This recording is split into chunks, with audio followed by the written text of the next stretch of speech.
हरे कृष्णा, राधे राधे। आप सभी भक्तों का दिन शुभ और मंगलमय हो। आप सभी भक्तों पर भगवान विष्णु की कृपा सदा सर्वदा बना रहे। आज आप सुनिए माघ मास कथा में आगे का अध्याय। विदुर जी ने मैत्री जी से कहा, मुनिवर, भगवान नारायण के अंतर ध्यान हो जाने पर संपूर्ण लोकों के पिता मिस्टर ब्रह्मा जी ने अपने देह और मन से कितने प्रकार की सृष्टि उत्पन्न की। भगवान, इनके सिवा मैंने आपसे और जो बातें पूछी हैं उन सब का भी क्रमशः वर्णन कीजिए और मेरे सब सेवकों को दूर कीजिए, क्योंकि आप सभी बहुत में श्रेष्ठ हैं। सूत जी कहते हैं, शौनक जी विदुर जी के इस प्रकार पूछने पर मुनि और मैत्री जी बहुत प्रसन्न हुए और अपने हृदय में स्थित प्रश्नों का इस प्रकार उत्तर देने लगे। श्री मैत्री जी ने कहा, अजन्मा भगवान श्री हरि ने जैसा कहा था, ब्रह्मा जी ने भी उसी प्रकार चित्त को अपने आत्मा श्री नारायण में लाकर 100 दिव्य वर्षों तक तप किया। ब्रह्मा जी ने देखा कि प्रलय कालीन प्रबल वायु के रोकों से जिससे वे उत्पन्न हुए हैं तथा जिस पर वे बैठे हुए हैं वह कमल तथा जल काँप रहे हैं। प्रबल तपस्या एवं हृदय में स्थित आत्मज्ञान से उनका विज्ञान बल बढ़ गया और उन्होंने जल के साथ वायु को भी पी लिया। जिस पर स्वयं बैठे हुए थे उन आकाश व्यापी कमल को देखकर उन्होंने विचार किया कि पूर्व कल्प में लीन हुए लोगों को मैं इसी से रचूं। जब भगवान के द्वारा सृष्टि कार्य में नियुक्त ब्रह्मा जी ने उस कमल कोश में प्रवेश किया और उस एक से ही भुआ 100 से 3 भाग किए। यद्यपि वह कमल इतना बड़ा था कि उसके 14 भुवन या इससे भी अधिक लोकों के रूप में विभाग किए जा सकते थे। जीवों के भोग स्थान के रूप में इन्हीं 3 लोगों का शास्त्रों में वर्णन हुआ है। जो निष्काम कर्म करने वाले, उन्हें माह, तप, जन और सत्य लोक रूप ब्रह्मा लोक की प्राप्ति होती है। विदुर जी ने कहा, ब्राह्मण, आपने अद्भुत कर्म विश्वरूप श्री हरि की जिस काल नामक शक्ति की बात कही थी, प्रभु उसका कृपया विस्तार पूर्वक वर्णन कीजिए। श्री मैत्री जी ने कहा, विषयों का रूपांतर ही काल का आकार है। स्वयं तो निर्विशेष आनंदी और अनंत है। उसी को निमित्त बनाकर भगवान खेल खेल में अपने आप को ही सृष्टि के रूप में प्रकट कर देते हैं। पहले यह सारा विश्व भगवान की माया से लीन होकर ब्रह्मा रूप में स्थित था।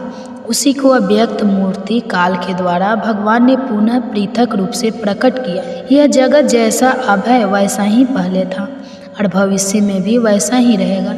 इसकी सृष्टि 9 प्रकार की होती है तथा प्रकृति विकृत भेद से एवं 10वीं सृष्टि और भी है। और इसका प्रलय काल दिव्य द्रव्य और गुणे के द्वारा 3 प्रकार से होता है। अब पहले मैं 10 प्रकार की सृष्टि का वर्णन करता हूँ। पहली सृष्टि महत्व की है। भगवान की प्रेरणा से सत्वादी गुणों में विषमता होना ही इसका स्वरूप है। दूसरी सृष्टि अहंकार की है, जिससे पृथ्वी आदि पंचभूत एवं ज्ञानेन्द्रिया और कामेंद्रिया की उत्पत्ति होती है। तीसरी सृष्टि भूत सर्ग है, जिसे पंचभूतों को उत्पन्न करने वाला तन मार्ग वर्ग रहता है। चौथी सृष्टि इंद्रियों की है। यह ज्ञान और क्रिया शक्ति से संपन्न होती है। 5वीं सृष्टि सात्विक आहार से उत्पन्न हुए इंद्रिया दिष्टा देवताओं की है। मन भी इसी सृष्टि के अंतर्गत है।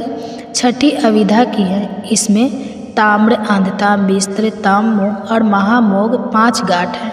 यह जीवों की बुद्धि का आवरण और विच्छेद करने वाली है। यह 6 प्रकार की सृष्टि है।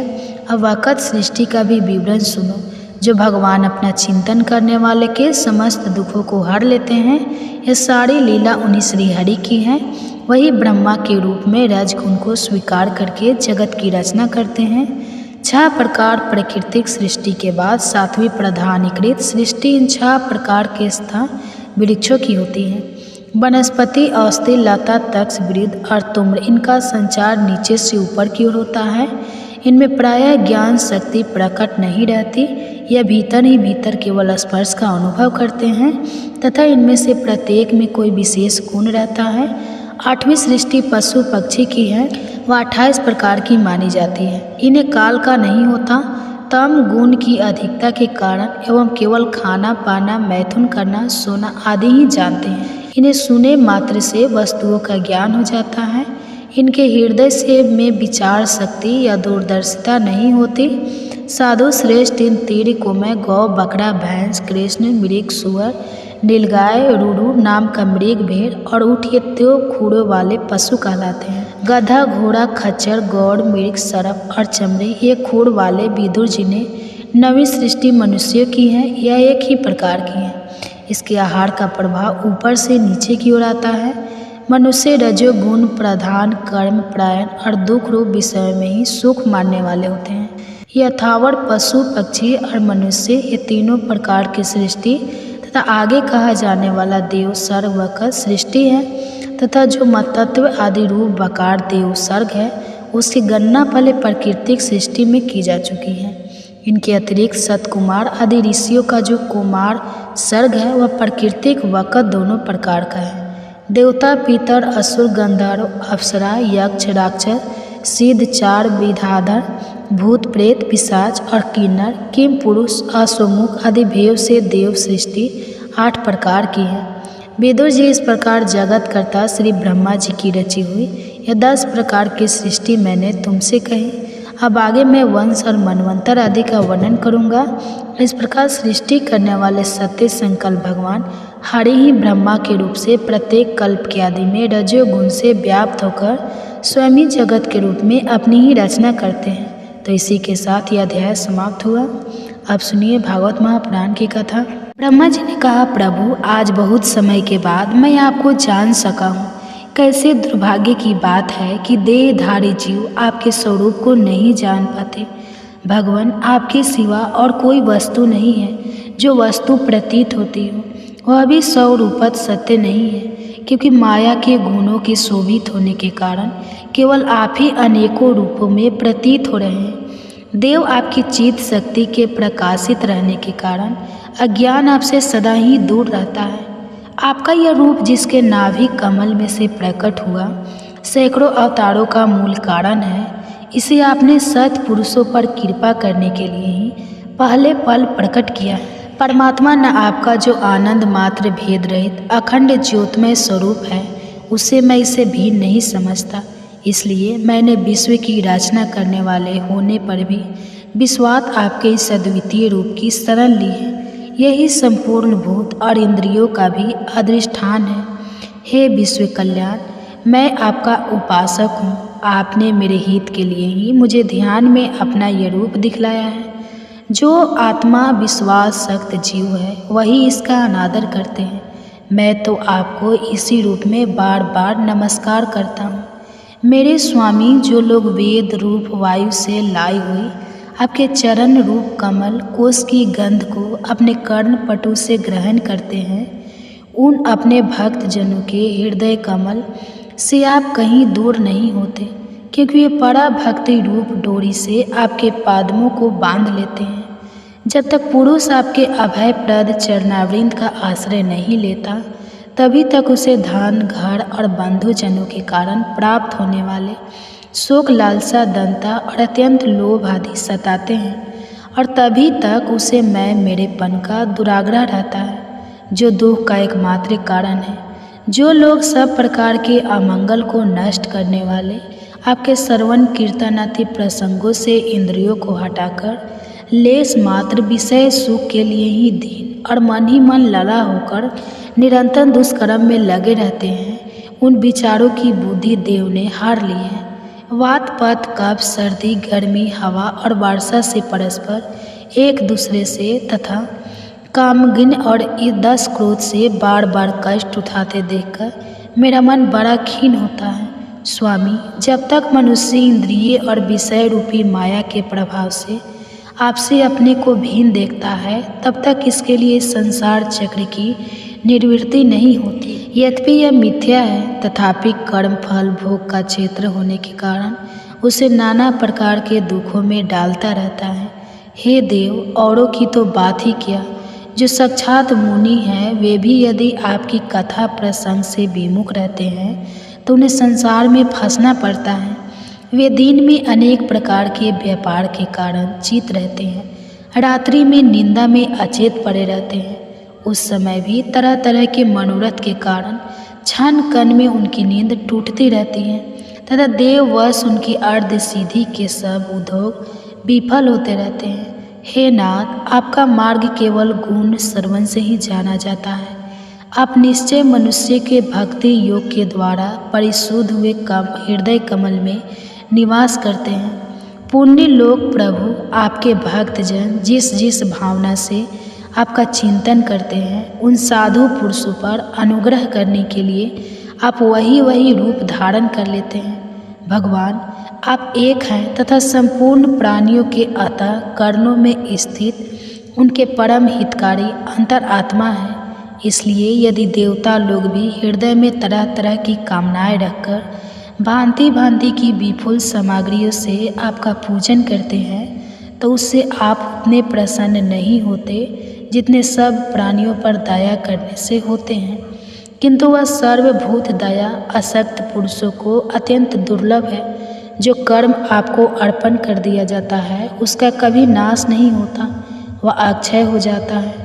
अतः नाना प्रकार के कर्म, यज्ञ, दान, कठिन तपस्या और व्रत आदि के द्वारा आपकी प्रसन्नता प्राप्त करना ही मनुष्य का सबसे बड़ा कर्म फल है।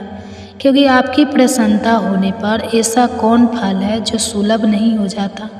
आप सर्वदा अपने स्वरूप के प्रकाश से प्राणियों के भेद भ्रम रूप अंधकार का नाश करते रहते हैं तथा ज्ञान के अधिष्ठान साक्षात परम पुरुष है। मैं आपको नमस्कार करता हूँ। संसार की उत्पत्ति, स्थिति और संहार के निमित्त से जो माया की लीला होती है वह आपका ही खेल है। अतः आप परमेश्वर को मैं बार नमस्कार करता हूँ। जो लोग प्राण त्याग करते समय आपके अवतार, गुण और कर्मों को सूचित करने वाले देवकी नंदन, जनार्दन, कस, निकंदन आदि नामों का विवश होकर भी उच्चारण करते हैं, वे अनेकों जन्मों के पापों से तत्काल छुटकर माया आदि आवरण से रहित ब्रह्मा पद प्राप्त करते हैं। आप ही अजन्मा हैं, मैं आपकी शरण लेता हूँ। भगवान इस विश्व वृक्ष के रूप में आप ही विराजमान हैं। आप ही अपने मूल प्रकृति को स्वीकार करके जगत की उत्पत्ति, स्थिति और प्रलय के लिए मेरे अपने और महादेव जी के रूप में 3 प्रधान शाखाओं में विभक्त हुए हैं और फिर प्रजापति और मनु आदि शाखा प्रशाखा के रूप में फैलकर बहुत विस्तृत हो गए हैं। मैं आपको नमस्कार करता हूँ। भगवान आपने अपनी आराधना को ही लोगों के लिए कल्याणकारी धर्म बताया है, किंतु वे इस ओर से उदासीन रहकर सर्वदा विपरीत कर्मों में लगे रहते हैं। ऐसी प्रमाद की अवस्था में पड़े हुए इन जीवों की जीवन आशा को जो सदा सावधान रहकर बड़ी शीघ्रता से काटता रहता है, वह बलवान काल भी आपका ही रूप है। मैं उसे नमस्कार करता हूँ। मैं सत्य लोक का अधिष्ठाता हूँ, जो 2 पद पर्यतः रहने वाला और समस्त लोकों का वंदनीय है।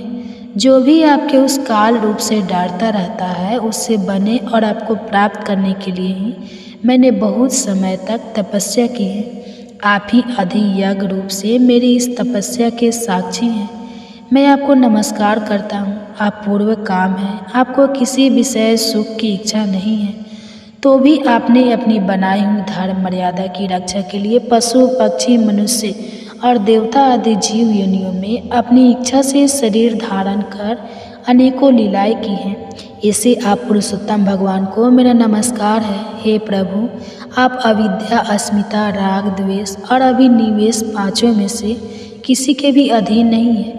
तथापि इस समय जो सारे संसार को अपने उदर में लीन कर भयंकर तरन मलाओं से विशुद्ध प्रलयकालीन जल में अनंत विग्रह की कोमल साया पर सन कर रहे हैं, वह पूर्व कल्प की कर्म परंपरा से शामिल हुए जीवों को विश्राम कर देने के लिए ही आपके नाभि कमल रूप भवन से मेरा जन्म हुआ है। यह संपूर्ण विश्व आपके उदर में समाया हुआ है। आपकी कृपा से ही मैं त्रिलोकी की रचना उपकार से प्रवृत्त हूँ। इस समय योग निद्रा का अंत हो जाने के कारण आपके नेत्र कमल विकसित हो रहे हैं। आपको मेरा नमस्कार है। तो यह अध्याय यहीं पे समाप्त हुआ। अब सुनिए भागवत महापुराण की कथा। श्री सुखदेव जी कहते हैं, मैत्री जी का यह भाषण सुनकर बुद्धिमान व्यास नंदन विदुर जी ने उन्हें अपनी वाणी से प्रसन्न करते हुए कहा। विदुर जी ने पूछा, ब्राह्मण, भगवान तो शुद्ध वाद स्वरूप निर्विकार और निर्गुण है, उनके साथ लीला से भी गुण और क्रिया का संबंध कैसे हो सकता है? बालक में तो कामना और दूसरों के साथ खेलने की इच्छा रहती है, इसी से वह खेलने के लिए प्रयत्न कर, किंतु भगवान को स्वतः नित्य तृप्त पूर्ण काम और सर्वदा असंग है। वे क्रीड़ा के लिए भी क्यों संकल्प करेंगे। भगवान ने अपनी गुण में माया से जगत की रचना की है, उसी से इसका पालन करते हैं और फिर उसी से संहार भी करेंगे। जिनके ज्ञान का देश काल अथवा अवस्था से अपने आप या किसी दूसरे निमित्त से भी कभी लोप नहीं होता, उनका माया के साथ किस प्रकार न सहयोग हो सकता है। एकमात्र यह भगवान ही समस्त क्षेत्रों में उनके साक्षी रूप में स्थित है। फिर उन्हें दुर्भाग्य या किसी प्रकार के कर्म जनित क्लेश की प्राप्ति कैसे हो सकती है। भगवान, इस ज्ञान संकट में पड़कर मेरा मन बड़ा खीन हो रहा है। आप मेरे मन के इस महान मोह को कृपा करके दूर कीजिए। श्री सुखदेव जी कहते हैं, तत्व जिज्ञासु विदु जी की यह प्रेरणा प्राप्त कर अहंकारहीन श्री मैथ जी ने भगवान का स्मरण करते हुए मुस्कुराते हुए कहा। श्री मैथ जी ने कहा, जो आत्मा सबका स्वामी और सर्वथा मुक्त स्वरूप है, वही दानता और बंधन को प्राप्त हो, यह बात युक्त विरुद्ध अवश्य है। किंतु वस्तुतः यह तो भगवान की माया है। जिस प्रकार स्वप्न देखने वाले पुरुष को अपना सिर कटनादि व्यापार ना होने पर भी अज्ञान के कारण सत्य व्रत भासने हैं, उसी प्रकार इस जीव को बनादि ना होते हुए भी अज्ञानवश भास रहे हैं। यदि यह कहा जाए कि फिर ईश्वर में इसकी प्रतीति क्यों नहीं होती, तो इसका उत्तर यह है कि जिस प्रकार जल में होने वाली कम अधिक्रिया जल में दिखने वाले चंद्रमा के प्रतिबिंब में ना होने पर भी भास है, आकाश चंद्रमा में नहीं, उसी प्रकार देहाभिमानी जीव में ही देह के मिथ्या धर्मों की प्रतीति होती है। परमात्मा में नहीं, निष्काम भाव से धर्मों का आचरण करने पर भगवत कृपा से प्राप्त हुए भक्ति योग के द्वारा यह प्रतीति धीरे धीरे निर्मित हो जाती है। जिस समय समस्त इंद्रिया विषयों से हटकर साक्षी परमात्मा श्री हरि में निश्चल भाव से स्थित हो जाती है, उस समय गाढ़ निद्रा में सोए हुए मनुष्य के समान जीव के राग द्वेष आदि सारे क्लेश सर्वथा नष्ट हो जाते हैं। श्री कृष्ण के गुणों का वर्णन एवं श्रवण अशेष दुख राशि को शांत कर देता है। फिर यदि हमारे हृदय में उनके चरण कमल की जज के सेवन का प्रेम जग पड़े, तब तो करना ही क्या है। विदुर जी ने कहा, भगवान, आपके युक्ति युक्त वचनों की तलवार से मेरे संदेह छीन भीन हो गए हैं। अब मेरा चित्त भगवान की स्वतंत्रता और जीव की परतंत्रता दोनों ही विषयों में खूब प्रवेश कर रहा है। दवन, आपको यह बात बहुत ठीक कही कि जीव को जो क्लेश आदि की प्रतीत हो रही है, उसका आधार केवल भगवान की माया ही है। वह क्लेश मिथ्या एवं निर्मूल ही है, क्योंकि इस विश्व का मूल कारण ही माया के अतिरिक्त और कुछ नहीं है। इस संसार में दो ही प्रकार के लोग सुखी है, या तो जो अत्यंत मूर्ख है या जो बुद्धि आदि से अतीत है। श्री भगवान को प्राप्त कर चुके हैं। बीच की श्रेणी के संपन्न लोग तो दुखी भोगते हैं। भागवत अपनी कृपा से मुझे यह निश्चय हो गया कि पदार्थ वस्तु है, नहीं केवल प्रतीत ही होते हैं। अब मैं आपके चरणों की सेवा के प्रभाव से उस प्रतीत को भी हटा दूंगा। इन श्री चरणों की सेवा से नित्य सिद्ध भगवान श्री मधुसूदन के चरण कमलों में उत्कट प्रेम और आनंद की वृद्धि होती है, जो आवागमन की यातना का नाश कर देती हैं। महात्मा लोग भगवत प्राप्ति के साक्षात मार्गी होते हैं। उनके यहाँ सर्वदा देव देव श्रीहरि के गुणों का गान होता रहता है। अल्प पुण्य पुरुष को उनकी सेवा का अड़ मिलना अत्यंत कठिन है। भगवान अपने कहा कि सृष्टि के प्रारंभ में भगवान ने क्रमशः मदारी तत्व और उनके विकारों को रचकर फिर उनके अंशों से विराट को उत्पन्न किया, और इसके पश्चाताप से वे स्वयं उससे प्रविष्ट हो गए। उन विराट के हजारों पैर और बाहें हैं, उन्हीं के वेद आदि पुरुष कहते हैं। उन्हीं में यह सब लोग विस्तृत रूप से स्थित है। उन्हीं में इंद्रिय विषय और इंद्रिया अभिमानी देवताओं के सहित 10 प्रकार के प्राण का, जो इंद्रिय बल, मनोबल और शारीरिक बल रूप से 3 प्रकार के हैं, आपके वर्णन किया है। और इन्हीं से ब्राह्मण द्विवर्ण भी उत्पन्न हुए हैं। अब आप मुझे उन्हीं ब्रह्मदेव की भी किस क्रम से रचना की, मैत्र जी, मनु के वंश और वंशधर राजाओं के चरित्रों का, पृथ्वी के ऊपर और नीचे के लोगों तथा भूलों के विस्तार एवं स्थिति का भी वर्णन कीजिए। तथा यह भी बताइए कि मनुष्य, देवता, सरीसृप और पक्षी तथा जरायुज, स्वेज, अंडज और उदज के 4 प्रकार के प्राणी किस प्रकार उत्पन्न हुए। श्रीहरि ने सृष्टि करते समय जगत की उत्पत्ति, स्थिति और संहार के लिए अपने गुणावता ब्रह्मा, विष्णु और महादेव रूप से जो कल्याण का लीलाएं की, उनका भी वर्णन कीजिए। ब्राह्मण अर्थ, धर्म, काम और मोक्ष की प्राप्ति के परस्पर अवरोधित साधनों का वाणिज्य, दंड नीति और शास्त्र श्रवण की विधियों का, साध की विधि का, प्रीत गणों की सृष्टि का तथा काल चक्र में ग्रह, नक्षत्र और तारागण की स्थिति का भी अलग अलग वर्णन कीजिए। दान, तप तथा इष्ट और पूर्व कर्मों का क्या फल है। प्रवास और आपत्ति के समय मनुष्य का क्या धर्म है। निष्पाप मैत्र जी धर्म के मूल कारण श्री जनार्दन भगवान किस आचरण से संतुष्ट होते हैं और किन पर अनुग्रह करते हैं, यह वर्णन कीजिए। द्विज और दीन वत्सल गुरुजन अपने अनुज शिष्यों और पुत्रों को बिना पूछे भी उनके हित की बात बतला दिया करते हैं। भगवान उन मदारी तत्वों का प्रलय कितने प्रकार का है तथा जब भगवान लोग निद्रा में सहन करते हैं तब उनमें से कौन कौन तत्व उनकी सेवा करते हैं और कौन उनमें लीन हो जाते हैं। जीवन का तत्व परमेश्वर का स्वरूप, उपनिषद प्रतिपादित ज्ञान तथा गुरु और शिष्य का पारस्परिक प्रयोजन क्या है।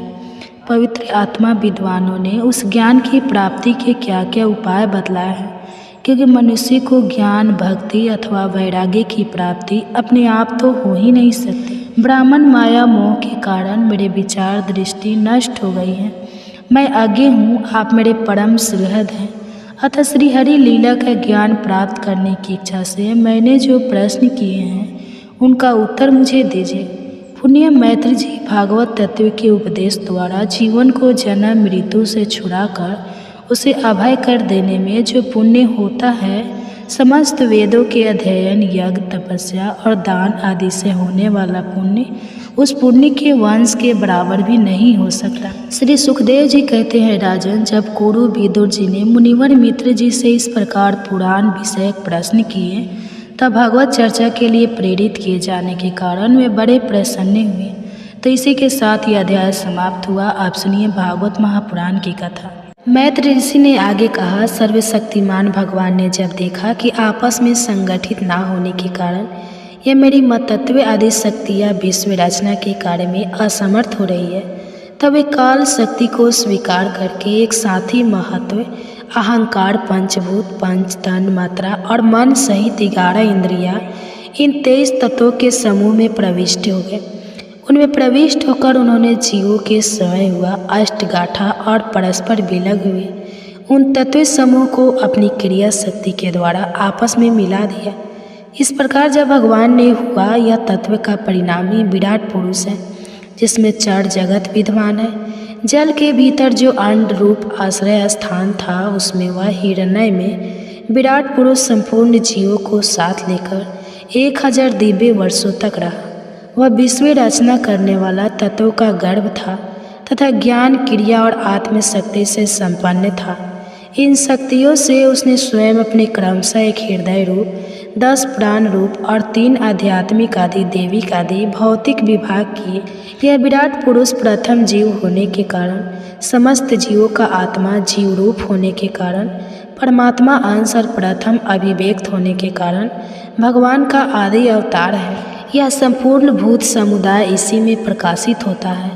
यह आध्यात्मक, अद्भुत और आदि देव रूप से 3 प्रकार का, प्राण रूप से 10 प्रकार का और हृदय रूप से 1 प्रकार का है। फिर विश्व की रचना करने वाले महत्व आदि के अधिपति श्री भगवान ने उनकी प्रार्थना को स्मरण कर उनकी वृत्तियों को जान के लिए अपने चेतन रूप तेज से उस विराट पुरुष को प्रकाशित किया, उसे जगाया। उसके जागृत होते ही देवताओं के लिए कितने स्थान प्रकट हुए, यह मैं बतलाता हूँ, सुनो। विराट पुरुष के पहले मुख प्रकट हुआ, उसमें लोकपाल अग्नि अपने अंश वाग्र के समेत प्रविष्ट, जिससे यह जीव बोलता है। फिर विराट पुरुष इतालु उत्पन्न हुआ, उसमें लोकपाल वरुण अपने अंश सेंद्रिय के सहित स्थित हुआ, जिससे जी रस ग्रहण करता है। इसके पश्चात उस विराट पुरुष ने के नथुने प्रकट हुए। उनमें दोनों अश्विनी कुमार अपने अंश ग्रहण इंद्रियों के सहित प्रविष्ट हुए, जिससे जीव गंध ग्रहण करता है। इस प्रकार जब उस विराट पुरुष देह में आंखें प्रकट हुई, तब उनमें अपने अंश केंद्र के सहित लोकपति सूर्य ने प्रवेश किया, जिस केंद्र से पुरुष को विविध रूपों का ज्ञान होता है।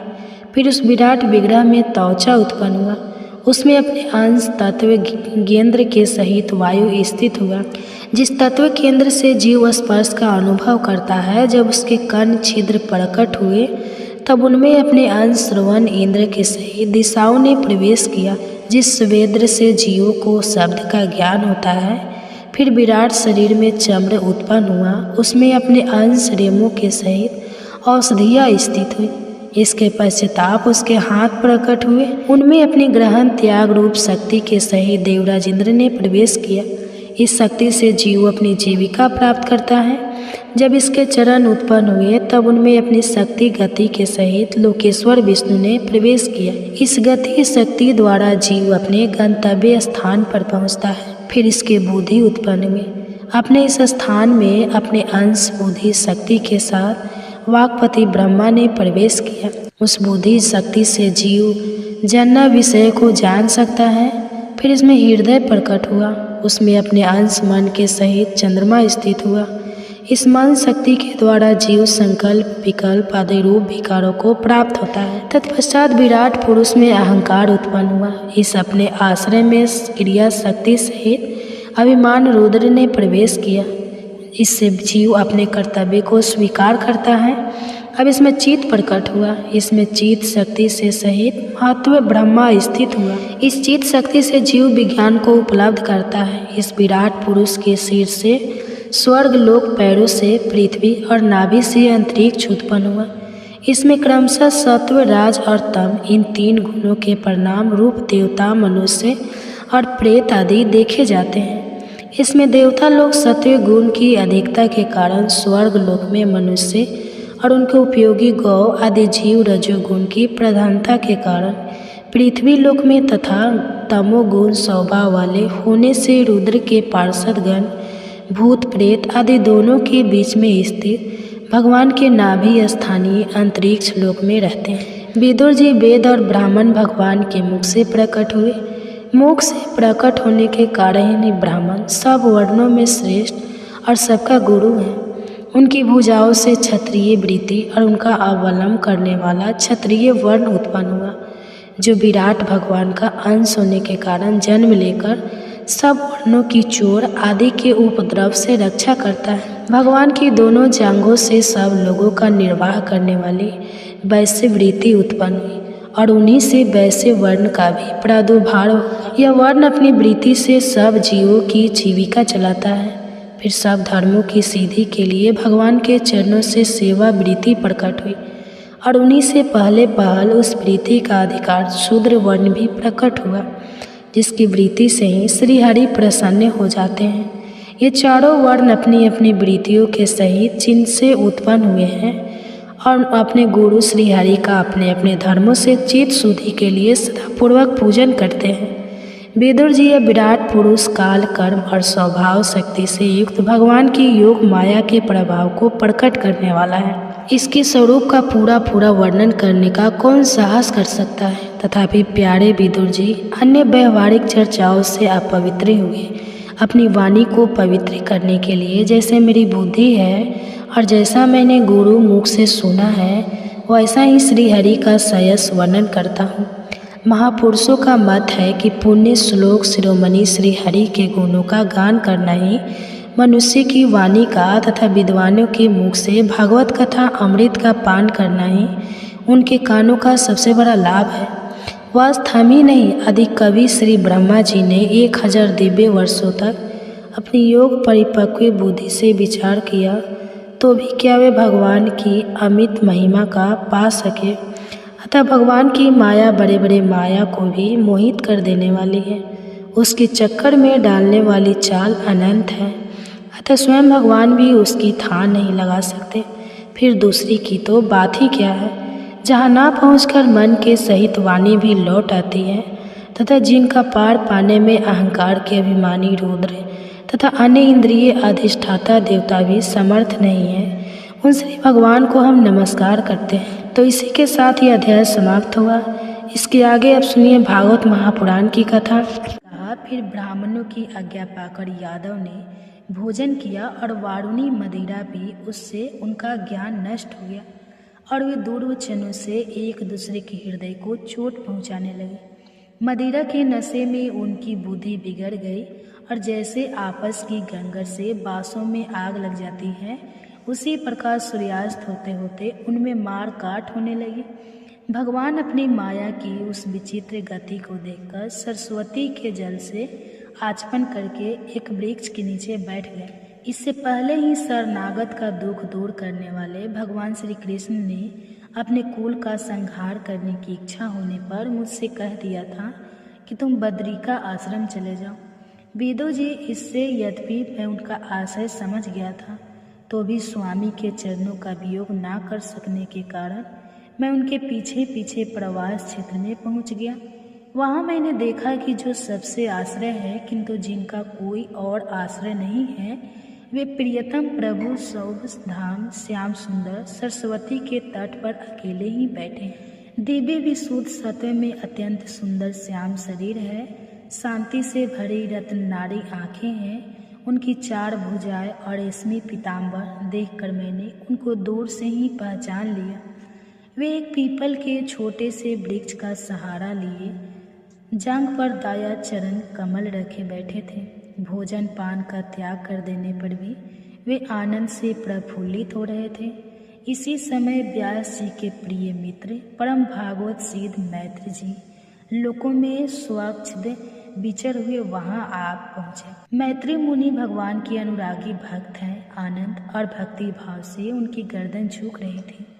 उनके सामने श्री हरि ने प्रेम एवं मुस्कान चितवन से मुझे आनंदित करते हुए कहा।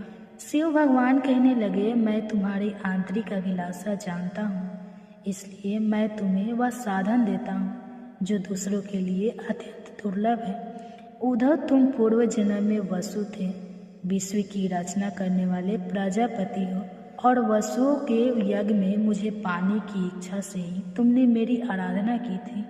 साधु स्वभाव उद्धव, संसार में तुम्हारा यह अंतिम जन्म है, क्योंकि इसमें तुमने मेरा अनुग्रह प्राप्त कर लिया है।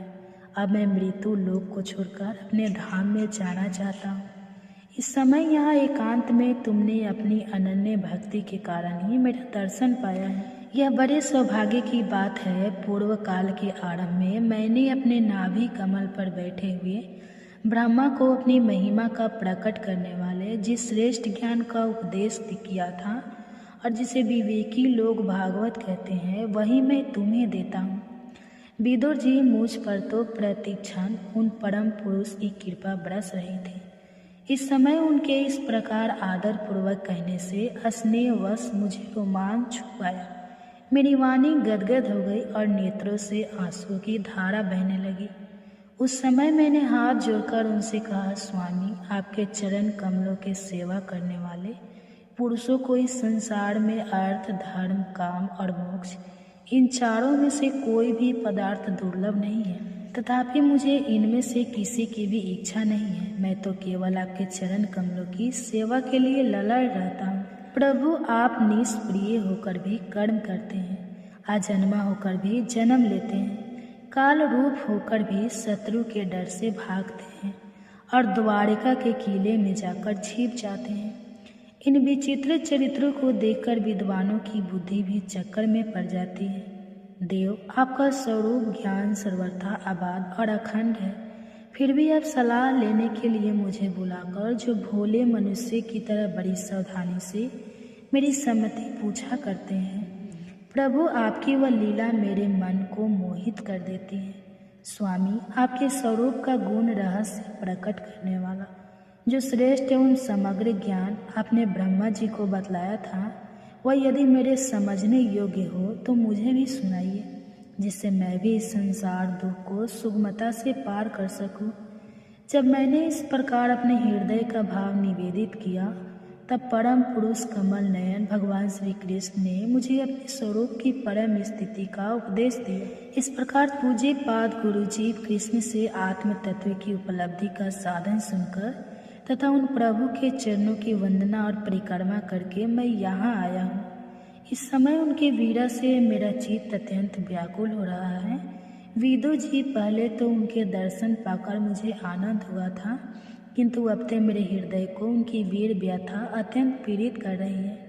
अब मैं उनके प्रिय क्षेत्र बद्रिका आश्रम को जा रहा हूँ, जहाँ भगवान श्री नारायण देव और नर एक दोनों ऋषि लोगों पर अनुग्रह करने के लिए दीर्घकालीन सौम्य, दूसरों को सुख पहुँचाने वाली एवं कठिन तपस्या कर रहे हैं। श्री सुखदेव जी कहते हैं, इस प्रकार उद्धव जी से मुख से अपने प्रिय बंधुओं के विनाश का यह समाचार सुनकर परम ज्ञानी विदुर जी को शोक उत्पन्न हुआ।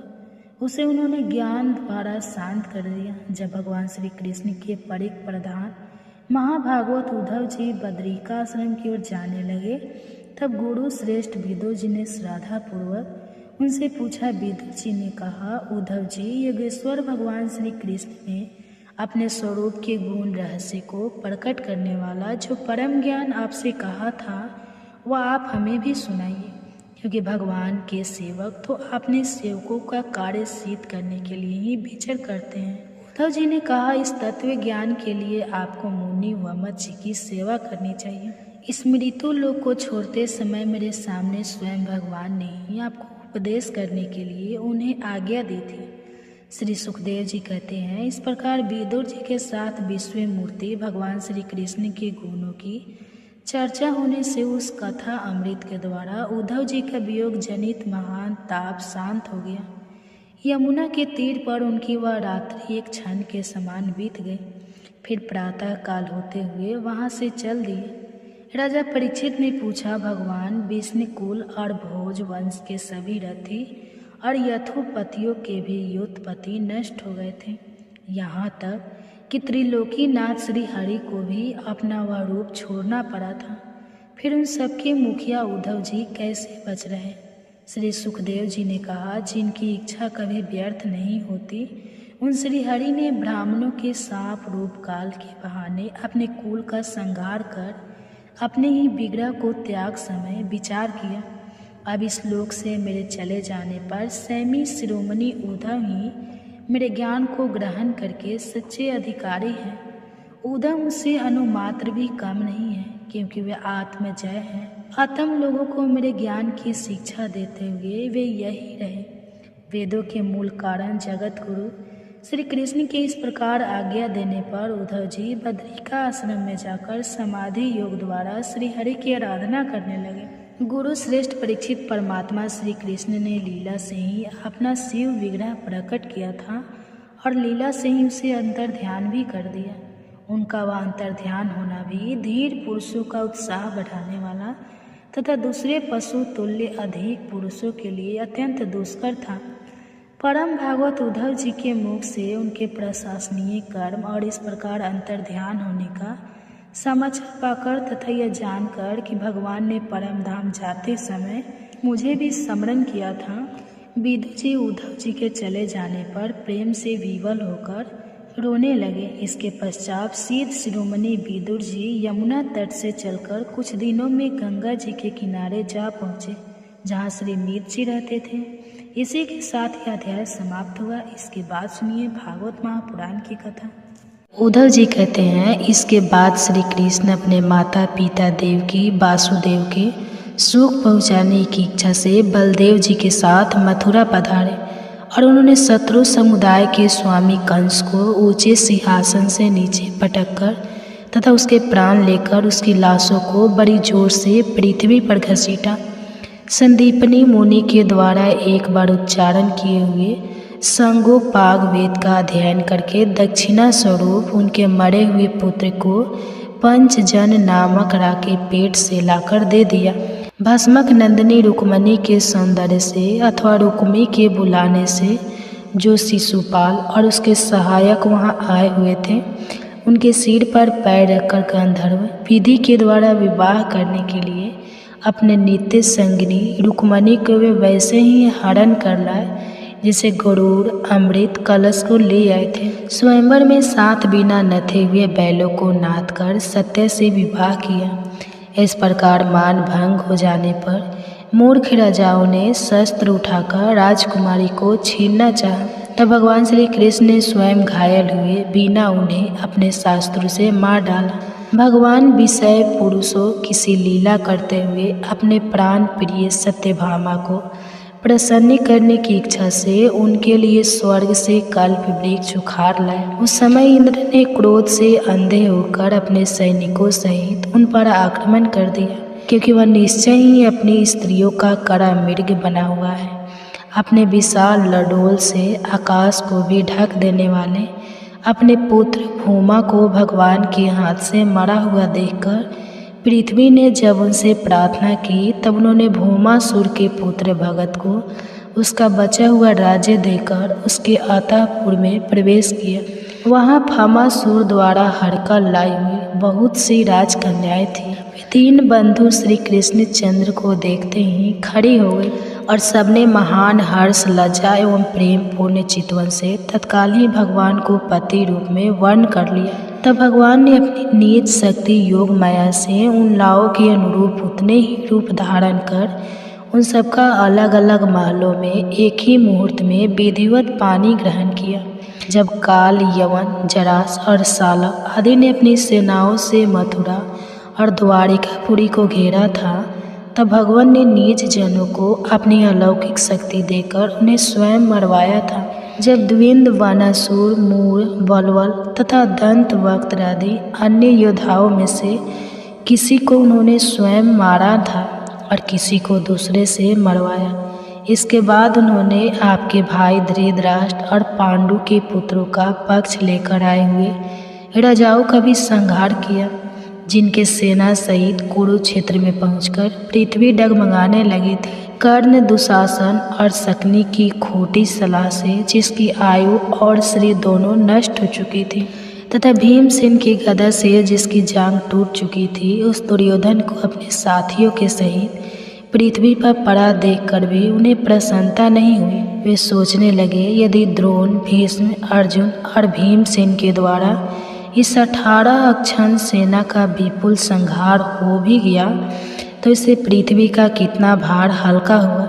अभी तो मेरे अंश रूप प्रद्युम्न आदि के बल से बढ़े हुए यादव का दूस दल बना ही हुआ है। जब यह मधुपान से मतवाले हो लाल लाल आंखें करके आपस में लड़ने लगेंगे, तब उससे ही इनका नाश होगा। इसके सिवा और कोई उपाय नहीं है। असल में मेरे संकल्प करने पर ये स्वयं ही अंतर्ध्यान हो जाएंगे। ये सोचकर भगवान ने युधिष्ठिर को अपनी पैतृक राजगद्दी पर बैठाया और अपने सभी सगे संबंधियों को सत्पुरुषों का मार्ग दिखाकर आनंदित किया। उत्तरा के उदर में जो अभिमन्यु ने पूर्व वंश का बीज स्थापित किया, वह भी अश्वत्थामा के ब्रह्मास्त्र से नष्ट सा हो चुका था, किंतु भगवान ने उसे बचा लिया। उन्होंने धर्मराज दृष्टि से 3 अश्वमेध यज्ञ करवाए और वे भी श्री कृष्ण के अनुगामी होकर अपने छोटे भाइयों की सहायता से पृथ्वी की रक्षा करते हुए बड़े आनंद से रहने लगे। विश्वतामा श्री भगवान ने भी द्वारिकापुरी में रहकर लोक और वेद की मर्यादा का पालन करते हुए सब प्रकार के भोग भोगे, किंतु सांख्य योग की स्थापना करने के लिए उन कभी आसक्त नहीं हुए।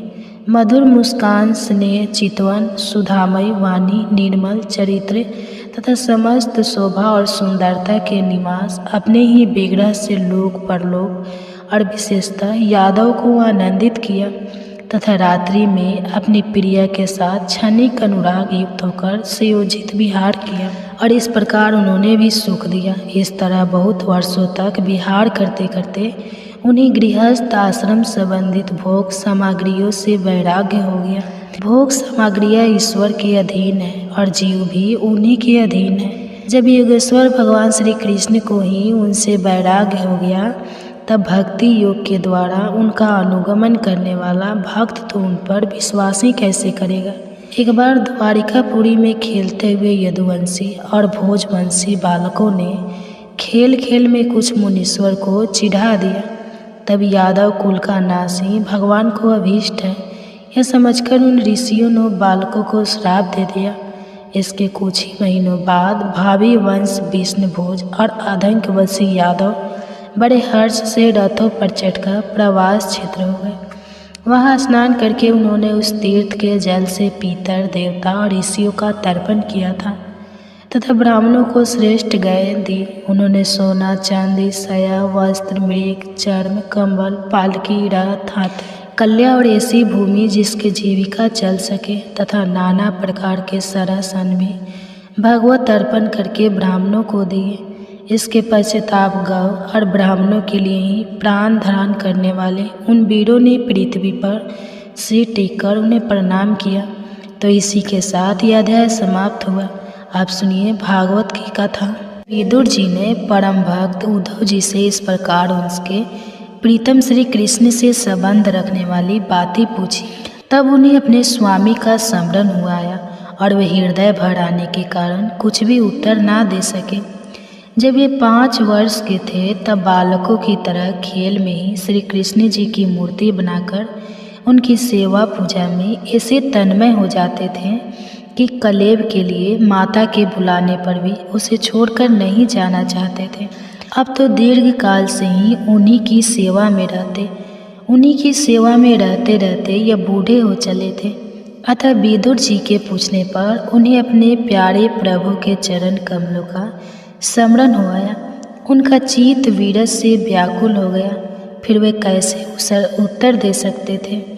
उद्धव जी श्री कृष्ण के चरणारविंद मकरद सुधा से सरोवर होकर 2-2 घड़ी तक कुछ भी नहीं बोल सके। तीव्र भक्ति योग से उसमें डूबकर वे आनंद मग्न हो गए। उनके सारे शरीर में रोमांच हुआ तथा मुंडे हुए नेत्रों से प्रेम के आंसुओं की धारा बहने लगी। उद्धव जी को इस प्रकार प्रेम प्रभाव में डूबे हुए देखकर विदुर जी ने उन्हें कृत माना। कुछ समय बाद जब उद्धव जी भगवान के प्रेम धाम से उतरकर पुनः धीरे धीरे संसार में आए तब अपने नेत्रों को पोंछकर भगवान लीलाओं का स्मरण हुआने से विस्मित विदुर जी से इस प्रकार कहने लगे। उद्धव जी बोले, विदुर जी, श्री कृष्ण रूप सूर्य के छिप जाने से हमारे घरों को काल रूप अजगर ने खा डाला है। वे श्रीहीन हो गए हैं। अब मैं उनकी क्या कुशल सुनाऊं। ओ यह मनुष्य लोक बड़ा ही अभागा है। इसमें भी यादव तो नितांत भाग्यहीन है जिन्होंने निरंतर श्री कृष्ण के साथ रहते हुए भी उन्हें नहीं पहचाना। यादव लोग मन के भाव को ताड़ने वाले बड़े समझदार और भगवान के साथ एक ही स्थान में रहकर क्रीड़ा करने वाले थे। तो भी उन सब ने समस्त विश्व के आश्रय सर्वतर्यामी श्री कृष्ण को एक श्रेष्ठ यादव ही समझा।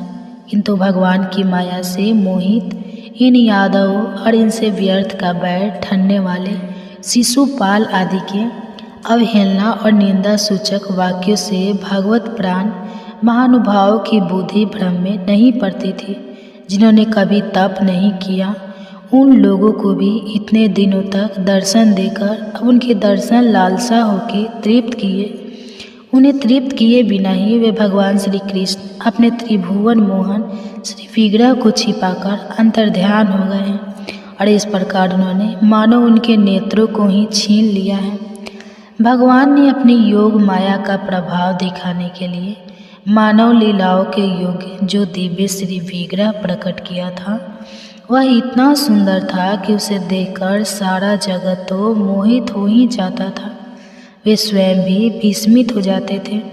सौभाग्य और सुंदरता की प्रतिष्ठा थी उस रूप में, उससे आभूषण भी विभूषित हो जाते थे। धर्मराज युधिष्ठिर के राज यज्ञ में जब भगवान की उस नैया भी राम रूप पर लोगों की दृष्टि पड़ी थी तब त्रिलोकी ने यही माना था कि मानव सृष्टि की रचना में विधाता की जितनी चतुराई है सब इसी रूप में पूरी हो गई है।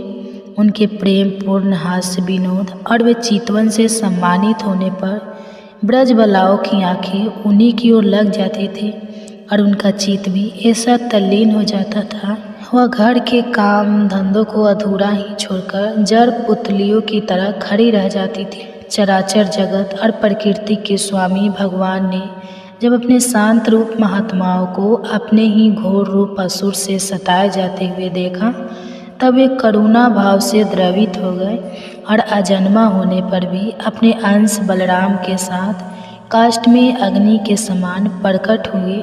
अजन्मा होने पर भी वासुदेव के यहाँ जन्म लेने की लीला करना, सबको अभय देने वाले होने पर भी मानो कंस के भय से ब्रज में जाकर छिप रहना और अनंत पराक्रमी होने पर भी काल यवन के सामने मथुरापुरी को छोड़कर भाग जाना। भगवान की यह लीला याद आकर मुझे बेचैन कर डालती है। उन्होंने जो देवकी वासुदेव की चरण वंदना करके कहा था, पिताजी माताजी, कंस का बड़ा भय रहने के कारण मुझसे आपकी कोई सेवा ना बन सकी। आप मेरे इस अपराध पर ध्यान ना देकर मुझ पर प्रसन्न हो। श्री कृष्ण की ये बातें जब याद आती है तब आज भी मेरा चित्त अत्यंत व्यथित हो जाता है। जिन्होंने काल रूप अपने भूकुटी विलास से ही पृथ्वी का सारा भार उतार दिया था, उन श्री कृष्ण के पातपन पराग का सेवन करने वाला ऐसा कौन पुरुष है जो उसे भूल सके। आप लोगों ने राजस यज्ञ में प्रत्यक्ष देखा था कि श्री कृष्ण से द्वेष करने वाले शिशुपाल को वह सिद्धि मिल गई जिसकी बड़े बड़े योगी भली भांति योग साधना करके सब प्रिया करते रहते हैं। उनका वीरा वाला कौन सकता है। शिशुपाल के ही समान महाभारत युद्ध में जिन दूसरे योद्धाओं ने अपनी आँखों से भगवान श्री कृष्ण के नयना भी राम मुख कमल का मकरंद पान करते हुए अर्जुन के बाणों से वध कर प्राण त्याग किया, वे पवित्र होकर सबके सब भगवान के परम धाम को प्राप्त हो गए। स्वयं भगवान श्री कृष्ण तीनों लोकों के अधीश्वर हैं, उनके समान भी कोई नहीं है, उनसे बढ़कर तो कौन होगा। वे अपने स्वतः सिद्ध ऐश्वर्य से ही सर्वदा पूर्ण काम है।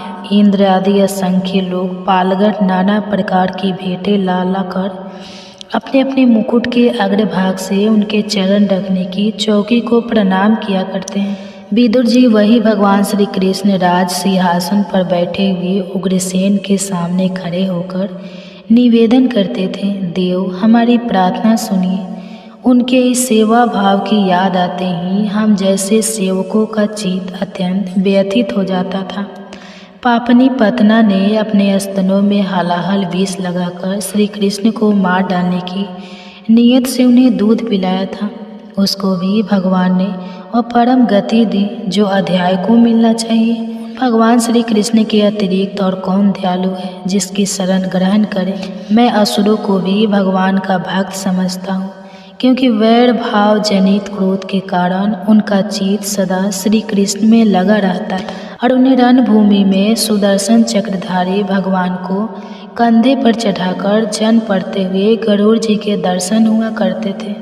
ब्रह्मा जी की प्रार्थना से पृथ्वी का भार उतारकर उसे सूखी करने के लिए कंस के कारागार में वासुदेव देवकी के यहाँ भगवान ने अवतार लिया था।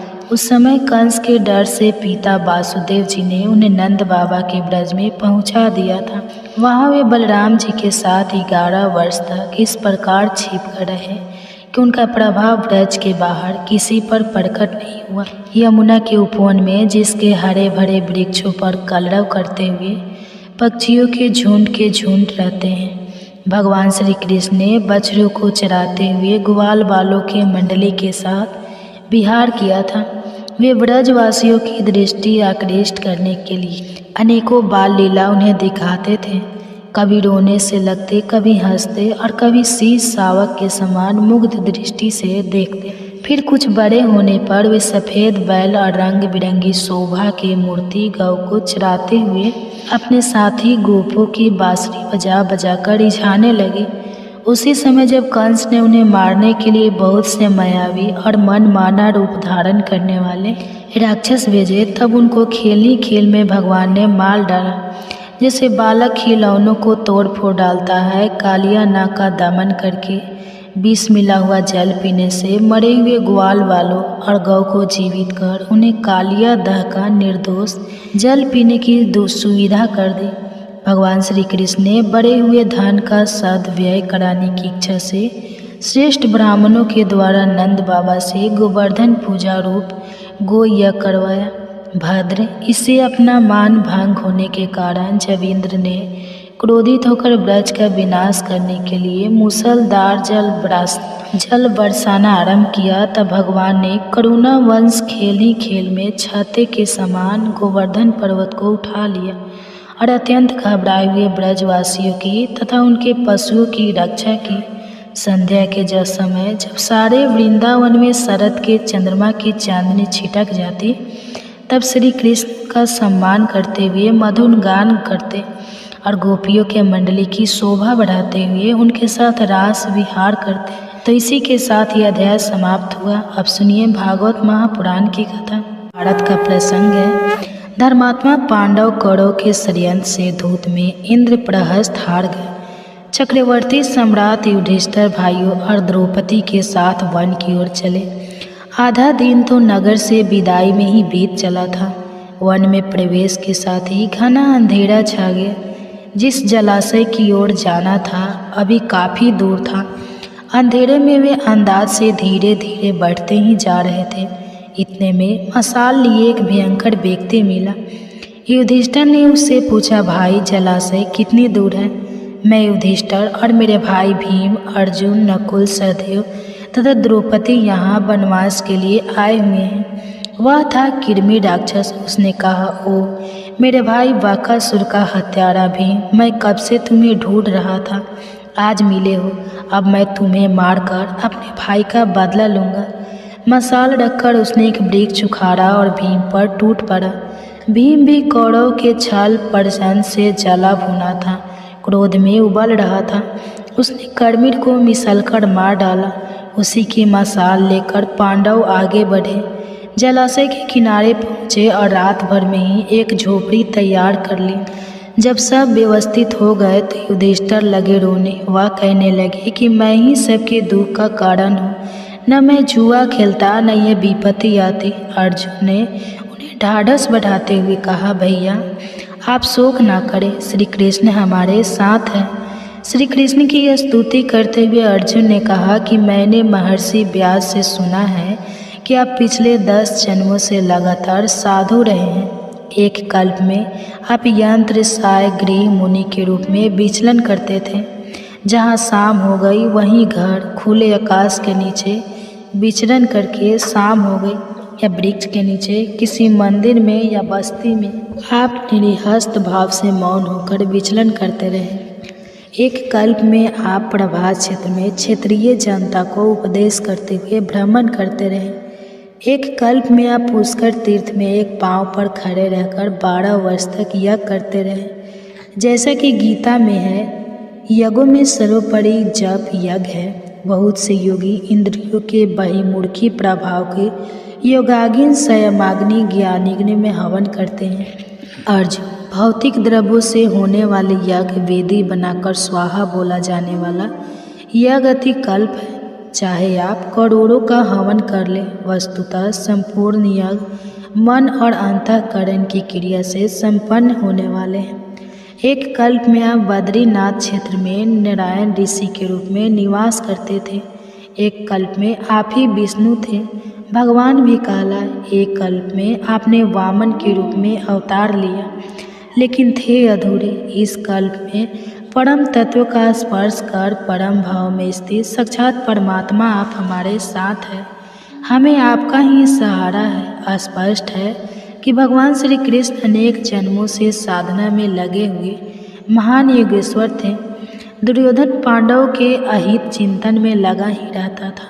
उन्हीं दिनों अपने क्रोध के लिए प्रसिद्ध तपोधन दुर्वासा हस्तिनापुर पधारे। वह आते ही बिगड़ पड़े, क्योंकि कुरुवंशियों तुम लोगों के अंदर कोई श्रद्धा दिखाई नहीं देती। दुर्योधन भुन भुनाया कि इस महात्मा ने तो नाक में दम कर रखा था। शकुनी बोला, नहीं भैया, ये महात्मा बड़े काम के होते हैं। श्राप तो इनकी नाक पर रहता है, इनकी अभ्यर्था करो। दुर्वासा बोले, यह क्या बड़बड़ कर रहा है? शकुनी ने कहा, भगवान यह कह रहा है कि हमारे भाई पांडव होते तो आज आपका दर्शन और सेवा कर धन्य हो जाते।